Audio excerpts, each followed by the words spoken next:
ایک صاحب قربانی کے بارے میں پوچھنے لگے, قربانی کے بارے میں, یہ ابھی قربانی آنے والی ہے نا, تو اس میں بھی یہی اعتراضات, یار اتنا پیسہ غریبوں کو کھلا دیا جاتا ہے بھائی, ایک ایک گھر میں 2-2 لاکھ 1.5 لاکھ 1 لاکھ کی قربانی ہو رہی ہے, ایک جانور کٹتا ہے نا, اور اس کا گوشت 3-4 دن میں کباب بنا کے کھا پی کے ختم. اتنا پیسہ اگر ہم IMF کو دے دیتے تو ہمارا اتنا قرضہ ادا ہو جاتا. اتنا پیسہ اگر ہم جہیز کے لیے جمع کر لیتے, لاکھوں بچیوں کی شادیوں کا انتظام, بولتے کیوں نہیں بھائی, ہو جاتا. اتنا پیسہ اگر ہم ڈیم کے لیے جمع کرتے, ڈیم نے تو پھر بھی, یہ غلط ہو گئی مثال, واپس لے رہا ہوں واپس. اور کیا ہو سکتا ہے, بس یہ 2 ہی چیزیں ہو سکتی ہیں. بہرحال بہت کچھ ہو سکتا تھا نا. اتنا پیسہ ہم اپنے بچوں کی پڑھائیوں پہ لگا دیتے تو بچے, ہمارے ملک سے جہالت کا خاتمہ ہو جاتا. اتنا پیسہ یوں کر دیتے تو یوں ہو جاتا, یوں کر دیتے. اور اگر چلو گوشت ہی میں خرچ کرنا تھا, بھئی علماء کہتے ہیں نا غریبوں کو گوشت کھانے کو مل رہا ہے, تو اتنا پیسہ گوشت خرید کے اسٹاک کر دیتے اور پھر پورے سال آرام سے تقسیم ہوتے. یعنی گورنمنٹ یہ اعلان کرتی بھائی قربانی کی مد میں سب اتنے پیسے جمع کرائیں, 50,000 ہم کرا دیتے, 1 لاکھ رفیع بھائی کرا دیتے, 1.5 لاکھ فلاں کرا دیتا, اور یہ کرا کے گورنمنٹ یا کوئی کمیٹی بن جاتی جو کہتی اب ہم ایک دن میں نہیں بلکہ پورے سال میں ڈیوائیڈ کر کے جانور ذبح کر کے غریبوں میں بانٹتے رہیں گے, اس سے غریبوں کو فائدہ زیادہ ہوتا. بھائی 3 دن میں ہی آپ نے لاکھوں کروڑوں جانور کاٹ دیے, اس میں تو ضائع بھی بہت ہوتا ہے نا. ارے اس کو اسٹور کر کے, بھائی یہ گائے مفتی صاحب کی ہے, یہ گائے فلاں کی ہے, یہ گائے فلاں کی ہے, اب یہ بس اللہ کے نام پہ ہو گئی ہے, اب بوقت ضرورت بقدر ضرورت جب ضرورت ہوگی یہ گائے کٹتی رہے گی, راشن بٹتا رہے گا غریبوں میں. یہ 3 دن کے اندر ہی کیوں, 3 دن کے اندر اتنا جانور جب آپ کاٹتے ہیں تو فائدے کے بجائے نقصان, بولو نا, زیادہ ہوتا ہے. معاشی لحاظ سے جانور کے گوشت کی قیمت بہت زیادہ اوپر چڑھتی ہے, جو ظاہری کیلکولیشن بتاتی ہے, حقیقت تو اللہ ہی جانتا ہے. ارے مجھے ایک بات بتاؤ نا یار, یہ بات بھی سمجھانا کوئی مشکل کام ہے. دیکھو آپ کے پاس 3 لاکھ روپے پڑے ہوئے ہیں یا 2 لاکھ روپے پڑے ہوئے ہیں, ماہرین معیشت کیا کہتے ہیں, وہ 2 لاکھ ایک دن میں خرچ کر لو یا پورے سال ڈیوائیڈ کر کے خرچ کرو, زیادہ بہتر کون سا کیا عمل ہے, پورے سال ڈیوائیڈ کرو, ایسا ہی ہے نا. تو آپ کے پاس اتنے جانور کروڑوں گائے بیل بکرے دمبے موجود ہیں, تو ماہر معیشت کہیں گے کہ 3 دن کے اندر کاٹ کے ان کے کباب بنا کے کھا جانا, اس سے بہتر ہے کہ ان کو پورے سال میں ڈیوائیڈ کر دو. کچھ محرم میں کٹیں گے, کچھ سفر میں کٹیں گے, کچھ ربیع الاول میں کٹیں گے, اس سے گوشت کی قیمت بھی کیا رہے گی, ہمارے کنٹرول میں رہے گی, وافر مقدار میں غریبوں کو گوشت بھی ملتا رہے گا. عقل تو یہی کہتی ہے. اسی وجہ سے یہ لبرلز لوگوں کو بڑے اعتراضات ہوتے ہیں, یار یہ کون سی قربانی ہے یار, یہ کیا ہے یار, یہ کون سا طریقہ ہے یار, جانور لاؤ کاٹو, چاہ پہ کسائی لے گیا نکال کے, اور کھال جو ہے نا وہ فلان لے گئے, اور پھر وہ کھایا پیا 3 دن ہلا گلا.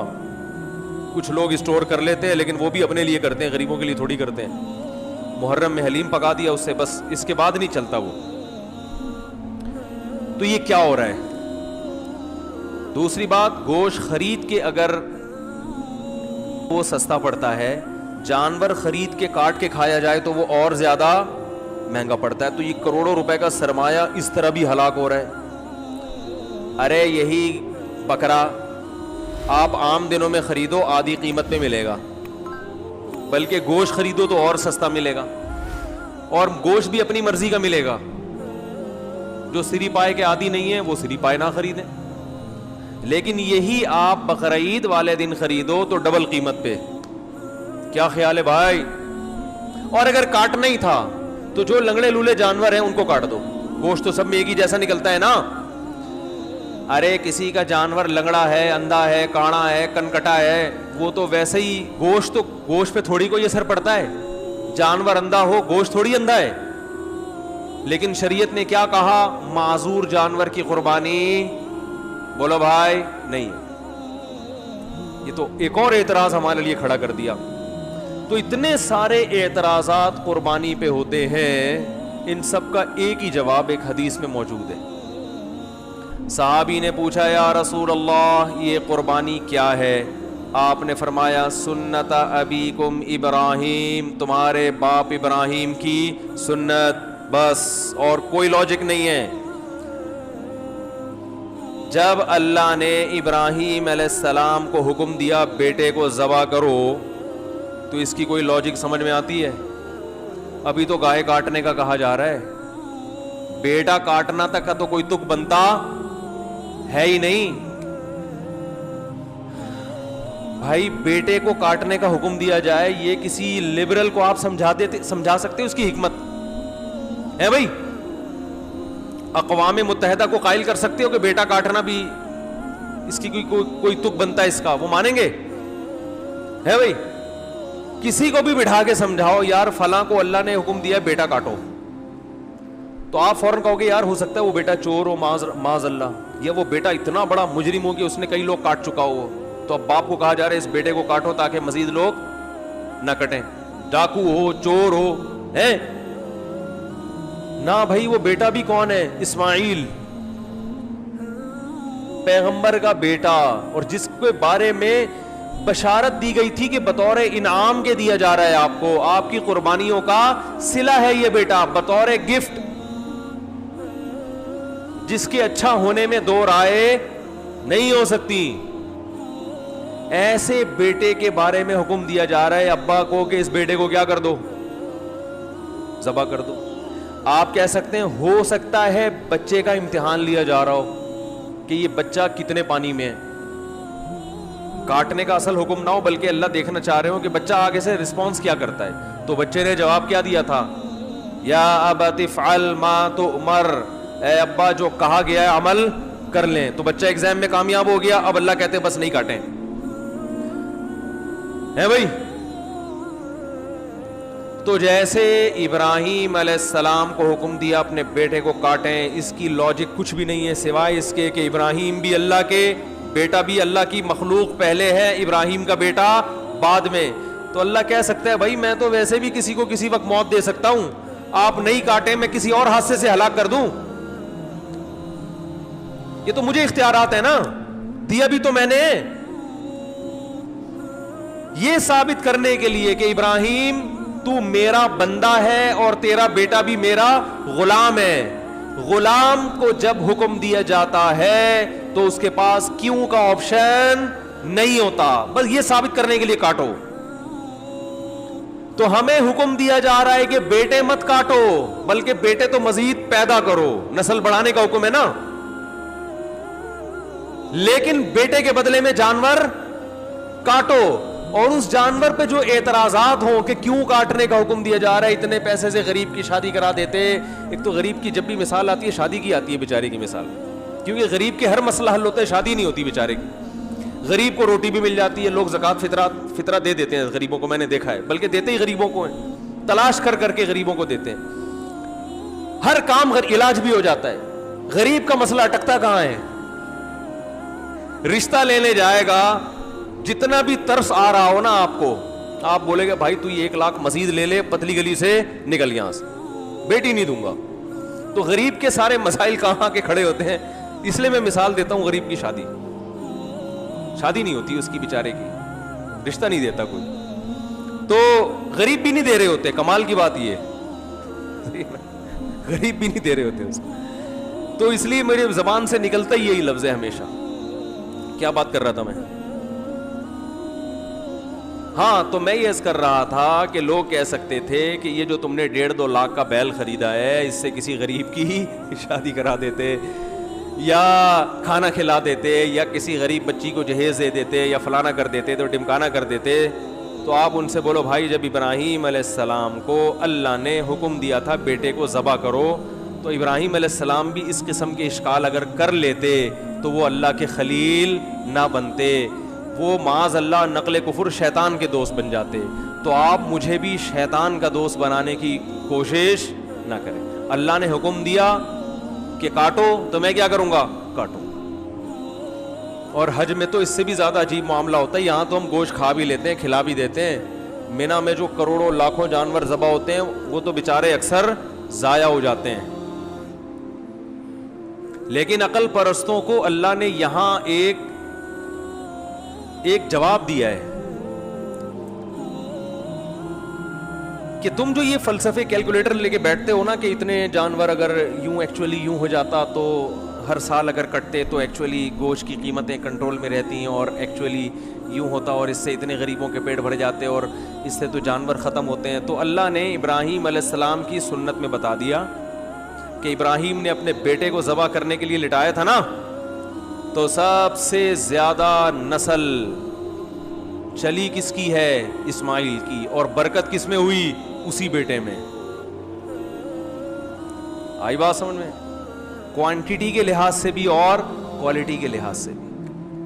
آج بھی دنیا میں خاندان افرادی قوت کے لحاظ سے سب سے زیادہ سید ہیں دنیا میں, جن کو شاہ بھی کہا جاتا ہے, سید بھی کہا جاتا ہے, افرادی لحاظ سے بھی. اور روحانی اعتبار سے سید الانبیاء محمد صلی اللہ علیہ وسلم اللہ نے حضرت اسماعیل کی اولاد میں پیدا کیے. پتا چلا کہ بھائی جو اللہ کے لیے کٹے گا بڑھے گا بھی, بولو نا وہی. کتے تو 12 بچے دیتے ہیں اور کئی سال ہو گئے کہ ایم سی والے نہیں مار رہے, پھر بھی اتنے نہیں ہوئے ہیں بھائی, یہ تو اللہ کا فضل ہو گیا. لیکن گائے, بیل, بکرے, دمبے روزانہ کروڑوں کی تعداد میں کٹتے ہیں, اتنے کہ ہمارے تصور سے جب بھی شنواری جاؤ گے 8-10 بکرے لٹکے ہوئے نظر آئیں گے آپ. ہر ہوٹل پہ یہی ہے. او بھائی سال میں ایک بچہ دیتی ہے بکری یار, گروتھ ریشو کیا ہے, ایک بچہ سال میں. کٹ روزانہ رہا ہے, روزانہ. کمیلا جاؤ نا کبھی, کراچی کے کمیلے جاؤ, روزانہ بچڑے 2 دانت کے وہ لائن لگی ہوئی ہوتی ہے. او بھائی یہ تو 2 سال میں ایک پیدا ہوتا ہے. یہ مرغیوں کی طرف 24 انڈے تھوڑی دیتی ہیں بکریاں اور گائے کہ 24 بھینسیں نکل رہے ہیں اس میں سے. اتنا کٹ رہا ہے, اتنا کٹ رہا ہے, اتنا کٹ رہا ہے. اور پھر بقرعید کے 3 دنوں میں دیکھو, اور پھر حج میں دیکھو, ختم ہونے کا نام بولو بھائی نہیں لے رہا. یہ ہے کوانٹیٹی کے اعتبار سے برکت, اور کوالٹی کے اعتبار سے برکت دیکھو. جو طاقت صحت اللہ نے ان 4 جانوروں کے گوشت میں رکھی ہے وہ کسی اور کے گوشت میں نہیں ہے. مرغی کھانے سے طاقت, بول لو, مرغی کچھ نہیں بگاڑ سکتی آپ کا. ان مرغیوں میں دم ہی ختم ہو گیا. یہ آپ کو کیا, آپ ان کے خلاف جتنا بھی احتجاج کرو یہ کچھ نہیں کرے گی. بکرے کے خلاف بولنے سے پہلے سوچنا صحیح ہوتا. روحانی برکت بھی ہے. میں اکثر ایک مثال دیتا ہوں نا, وہ ہم جب چھوٹے بچے تھے تو شعیب اختر تھا بہت فاسٹ بالر, تو اس کی بالنگ کا سنتے تھے. میں تو نہیں دیکھتا تھا اس وقت ٹی وی, تو سنتے تھے بہت فاسٹ بالر ہے. تو اس دور میں انڈیا کے کسی شعیب اختر, کیا میں نے بولا, ایکٹر بولا, ایکٹر نہیں کھلاڑی. انڈیا کے اس دور میں کسی کھلاڑی کا انٹرویو آیا کہ پاکستان کے پاس اتنے فاسٹ بالر ہیں, آپ کے پاس کیوں نہیں ہے. تو انڈیا کے اس کھلاڑی نے کہا کہ شعیب اختر گوشت کھاتا ہے, ہم گوشت, بولو بھائی, نہیں کھاتا. واگا بارڈر پہ چلے جاؤ, گوشت کا سبزی سے مقابلہ آپ کو نظر آئے گا وہاں. میں 2 دفعہ واگا بارڈر پہ گیا ہوں, بار بار دل چاہتا ہے, لیکن اب چونکہ ذرا مشہور ہو گئے ہیں تو ہر آدمی وہ پھر تصویریں لے کے ڈالنا شروع کر دیتے ہیں, اور ایک عجیب ہی. تو واگا بارڈر پہ آپ جائیں, ایک طرف گوشت نظر آئے گا, دوسری طرف بولو بھائی سبزی. آوازوں میں دم دیکھو, ایک کی دھاڑ جیسے شیر دھاڑ رہا ہے, قد ہے بھائی جیسے بیل. یہ برکت کس کی ہے؟ گوشت کا مقابلہ سبزی سے دیکھنا، سبزی سے کرنا ہے تو ابھے نندن کی چائے دیکھ لو. ایک سبزی کھا کر اڑا تھا ہے بھائی ہوا میں، اور ایک بولتے کیوں نہیں یار، اس میں تو کوئی کچھ نہیں، کوئی پابندی نہیں ہے یار، آپ تو گوشت کھاتے ہو نا. ایک نے سبزی کھائے تھے ٹماٹر، جس پہ پھر ہم پہ پابندی لگائے گی کہ ٹماٹر پہ پابندی لگا رہے ہیں ہم. لگا دو پابندی، گائے پہ پابندی نہ لگانا. انڈیا نے دھمکی دی تھی نا ہم تمہارے ٹماٹر بند کر دیں گے، تو ہمارے ہاں تو ٹومیٹو کیچپ میں ٹماٹر نہیں ڈلتا، ہمارے ہاں تو ٹومیٹو کیچپ میں نہیں ڈلتا ٹماٹر، وہ پتہ نہیں کیا ڈل رہا ہوتا ہے. تو ٹماٹر بند کرنے سے ہمارا کوئی نقصان نہیں ہے. انڈیا سے جو گائے آ رہی ہیں اور وہ بیل آ رہے ہیں نا جو ہندو نہیں کھاتے، یہ آپ بہت اچھا کرتے ہو، بہت اچھا. آپ گائے کو اپنی ماں سمجھو، گائے کی سیوا کرو، سجدہ کرو گائے کے سامنے، ہمیں کوئی اعتراض نہیں ہے، کیونکہ آپ کھاؤ گے تو ہمارے لیے کھانا مہنگا ہو جائے گا تھوڑا سا. تو اگر آپ یہ دھمکی دیتے کہ ہم پاکستان کو قربانی کی گائے بند کر دیں گے تو ہم پریشان ہوتے. بھائی ہمیں تو واہگہ بارڈر پہ آپ کے خلاف جو نعرے لگانے پڑتے ہیں وہ گائے کا گوشت کھائے بغیر ممکن نہیں ہے. ہمیں جو اڑتے ہوئے جہازوں کو کنٹرول کر کے زمین پہ لا کے پائلٹ کو چائے پلا کے واپس بھیجنے کا عمل ہے، یہ گائے کا گوشت کھائے بغیر ممکن نہیں ہے. گائے بند نہ کرو ہماری. اب مجھے ڈر ہے کہ وہ بھی گائے کھانا نہ شروع کر دیں یہ بیان سن کے، لیکن ان کو ٹائم لگے گا. آج اگر وہ ہندو گائے کھانا شروع بھی کرتے ہیں تو وہ تو ظاہر ہے ان کی جین میں شامل ہونے میں 5-6 صدیاں بھی گزریں گی. ہم تو ہزاروں سال سے کھا رہے ہیں بھائی. ابھی آپ کو گائے کھا کے بھی ہمارا مقابلہ کرنے میں 200-400 سال لگیں گے. یہ گائے. باقی آپ کہہ سکتے ہیں وہ گائے کھانے سے کولیسٹرول بڑھتا ہے، وہ اس لیے بڑھتا ہے کہ وہ پھر کام جہازوں والے نہیں ہو رہے نا. سارے تھوڑی ابے نندن کے مقابلے میں ہوا میں یا واگا بارڈر پہ پریڈ کر رہے ہیں. زیادہ تر تو گائے کھا رہے ہیں اور کمپیوٹر کے آگے بیٹھ کے بس یہ انگلیوں کی جو مسل ہے نا ان کی ایکسرسائز ہو رہی ہے. اس کے لیے گائے کھانے کی ضرورت بولو بھائی نہیں. آفس میں بیٹھے ہوئے ٹھش پش، اس سے کیا ہوگا؟ تو پھر وہ ظاہر ہے پھر تو پھٹو گے. گائے پھر یہ گائے کی توہین ہے. یہ جو گائے کا گوشت کھانے سے کولیسٹرول بڑھتا ہے یہ گائے کے گوشت کی توہین کی وجہ سے بڑھتا ہے. کیا آپ نے بڑا گوشت کھایا؟ کام بڑے نہیں، کام چھوٹے چھوٹے، مرغیوں فارمی مرغی جیسے کام کر رہے ہیں آپ، اس لیے کولیسٹرول بڑھتا ہے، ہارٹ اٹیک ہوتا ہے. بڑا گوشت وہ کھائے جو کام کیا کرے؟ بڑے کرے، جو فضاؤں میں جہازوں پہ قبضہ کرے، پائلٹوں کو آسمانوں سے نیچے اتارے اور PIA کے جہاز لے جا کے. اللہ کی پناہ یار، یہ بھی ہمارے ہی یہاں ہو رہا ہے. اس میں گائے کا قصور نہیں ہے، یہ PIA والوں کا ذاتی قصور ہے. تو خیر میں یہ کر رہا تھا کہ نبی صلی اللہ علیہ وسلم نے فرمایا یہ قربانی کیا ہے؟ تمہارے باپ ابراہیم کی سنت. اس میں بتا دیا کہ قربانی وہ کرے گا جو اپنے آپ کو اللہ کا غلام سمجھتا ہے کہ میرے رب نے جس بات کا مجھے حکم دے دیا میں اس کا پابند ہوں، میری سمجھ میں آئے یا نہ آئے. اور آپ دیکھو کیسا عجیب حکم ہے. 3 دن تک آپ جانور کاٹ سکتے ہو، تیسرے دن کا سورج غروب ہوا اب آپ جانور نہیں کاٹ سکتے. وہ کاٹنا عبادت نہیں ہے. اب وہ ایک جانور ہے، گوشت کھانا ہے تو کاٹ لیں، نہیں کھانا تو چھوڑ دیں، قربانی نہیں ہوگی. حالانکہ وہی جانور ہے، وہی نیت ہے، لیکن اللہ نے کہا نہیں یہ عبادت ہے. عبادت ٹائم کے اندر ہوتی ہے. ٹائم جو جس چیز کا ٹائم ہے اسی ٹائم پہ. عید کی نماز عید کے دن ہوگی. آج اگر کوئی عید کی نماز پڑھنا چاہے تو تھوڑی ہوگی. تو اسی طرح یاد رکھیں جیسے اللہ نے قربانی کا حکم دیا یہ بتانے کے لیے کہ اس حکم پر وہی عمل کریں گے جو مجھے اپنا رب سمجھتے ہیں.